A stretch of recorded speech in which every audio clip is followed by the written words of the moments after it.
Di sebuah kota yang makmur, hiduplah seorang pria bernama Rizal. Ia bukan hanya seorang pengusaha kaya, tetapi juga orang yang sangat berpengaruh. Ia memiliki rumah megah, mobil-mobil mewah, dan bisnis yang berkembang pesat. Setiap orang yang melihatnya pasti merasa iri dengan kehidupan yang ia jalani.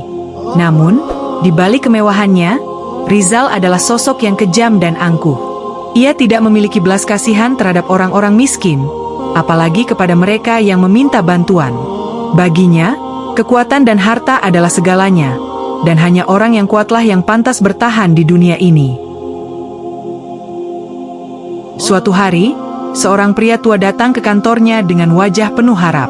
Pria itu adalah seorang karyawan lama yang telah bekerja di perusahaan Rizal selama lebih dari 10 tahun. Dengan suara lirih, ia berkata, "Tuan Rizal, saya mohon, anak saya sakit parah dan membutuhkan biaya rumah sakit. Tolong bantu saya berjanji akan mengembalikannya." Rizal hanya menatap pria itu dengan tatapan sinis sebelum akhirnya tertawa terbahak-bahak. "Kau pikir aku ini lembaga amal? Pergi dari sini. Aku tidak punya waktu untuk orang lemah sepertimu," ucapnya dengan nada merendahkan. Dengan tangan dingin, Rizal mengusir pria tua itu tanpa sedikit pun rasa iba. Hari demi hari, kesombongan Rizal semakin menjadi-jadi. Ia bahkan mulai meremehkan agama. Sholat? Tidak pernah. Sedekah? Tidak perlu. Baginya, agama hanyalah aturan kuno yang tidak lagi relevan di zaman modern. Jika ada orang yang mengingatkannya, ia akan menertawakan mereka. Suatu hari, seorang ulama yang dikenal bijaksana datang menemuinya. Dengan penuh kelembutan, ulama itu berkata, "Wahai Rizal, sadarilah bahwa semua yang kau miliki ini hanyalah titipan Allah. Jangan kau gunakan hartamu untuk kezaliman. Kembalilah kepada Allah sebelum terlambat."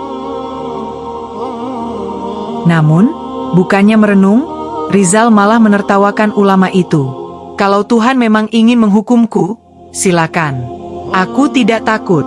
Hidup ini milikku, dan aku akan menjalankannya sesuai keinginanku," katanya dengan penuh kesombongan. Malam itu, sesuatu yang aneh terjadi. Rizal tertidur dengan gelisah dan mengalami mimpi yang mengerikan. Dalam mimpi itu, ia melihat dirinya berada di tengah padang pasir yang luas. Panas menyengat tubuhnya, dan kulitnya mulai mengelupas perlahan. Ia mencoba berteriak, tetapi suaranya menghilang. Tiba-tiba, dari dalam pasir, muncul makhluk-makhluk menjijikan yang menyeret tubuhnya ke dalam lubang hitam yang tak berdasar. Ia terbangun dengan napas tersengal, tubuhnya basah oleh keringat. Namun, mimpi itu hanyalah awal dari segalanya. Sejak saat itu, tubuhnya mulai mengalami perubahan aneh. Hari demi hari, tubuh Rizal semakin berubah. Kulitnya yang dulu halus kini dipenuhi sisi kasar dan luka-luka yang tak kunjung sembuh. Rasa gatal yang menyiksa membuatnya terus menggaruk tubuhnya hingga berdarah. Tapi yang lebih mengerikan, matanya perlahan mengecil, kukunya memanjang, dan lidahnya mulai bercabang seperti seekor ular. Orang-orang mulai menjauhinya. Bau busuk menyebar dari tubuhnya, membuat siapapun yang mendekatinya merasa mual. Bahkan keluarganya sendiri tidak sanggup lagi tinggal bersamanya. Istrinya menangis ketakutan, sementara anak-anaknya bersembunyi di kamar mereka. Rizal mencoba mencari pertolongan, tetapi setiap dokter yang ia temui mengatakan hal yang sama. Tidak ada penyakit yang bisa menjelaskan kondisi tubuhnya. Ia akhirnya menyadari, ini bukan penyakit biasa. Ini adalah azab, balasan atas dosa-dosa yang selama ini ia abaikan. Allah berfirman dalam surah Al-A'raf, ayat 7:179. Mereka mempunyai hati, tetapi tidak dipergunakannya untuk memahami ayat-ayat Allah. Mereka mempunyai mata tetapi tidak dipergunakannya untuk melihat tanda-tanda kebesaran Allah. Mereka mempunyai telinga tetapi tidak dipergunakannya untuk mendengar ayat-ayat Allah.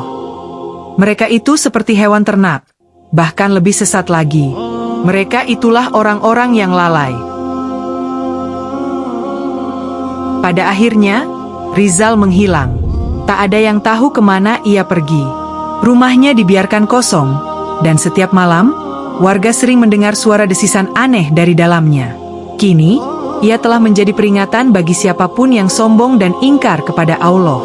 Allah berfirman dalam surah Al-Hasyr, ayat 59-19.